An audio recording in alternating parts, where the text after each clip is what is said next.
বীরশ্রেষ্ঠ flight lieutenant Motiur Rahman, যার নামের সঙ্গে জড়িয়ে আছে আত্মত্যাগ, সাহস আর স্বাধীনতার আকাশছোঁয়া গল্প। ১৯৭১ সালের মহান মুক্তিযুদ্ধে পাকিস্তানি যুদ্ধবিমান ছিনতাই করে দেশের জন্য জীবন উৎসর্গ করেছিলেন যিনি, আজ তার সেই স্মৃতি ভেঙে চুরমার। সম্প্রতি অজ্ঞাত দুর্বৃত্তরা বীরশ্রেষ্ঠ মতিউর রহমানের স্মৃতিচিহ্ন ভেঙে ফেলেছে। এই ঘটনা শুধু একটি ভাস্কর্য বা স্মৃতি ভাঙার নয়, এটি আমাদের ইতিহাস, আমাদের চেতনা আর জাতির আত্মমর্যাদার উপর সরাসরি আঘাত। প্রশ্ন উঠছে, কারা এই দুঃসাহস দেখাল? কী উদ্দেশ্যে একজন বীর মুক্তিযোদ্ধার স্মৃতিকে অপমান করা হলো? স্থানীয়দের অভিযোগ, দীর্ঘদিন ধরেই স্মৃতিচিহ্নটি ছিল অবহেলিত। নিরাপত্তার অভাব, নিয়মিত তদারকির ঘাটতি। এই সুযোগই কি কাজে লাগিয়েছে দুর্বৃত্তরা? একজন বীরশ্রেষ্ঠ শুধু একটি নাম নন, তিনি একটি জাতির অহংকার, একটি প্রজন্মের অনুপ্রেরণা। তার স্মৃতি ধ্বংস মানে মুক্তিযুদ্ধের চেতনাকে প্রশ্নবিদ্ধ করা।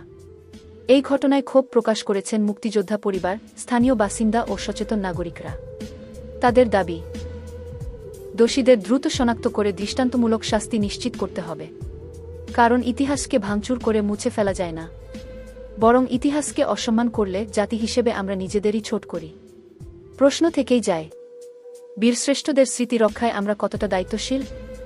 আর কবে থামবে ইতিহাস বিকৃত করার এই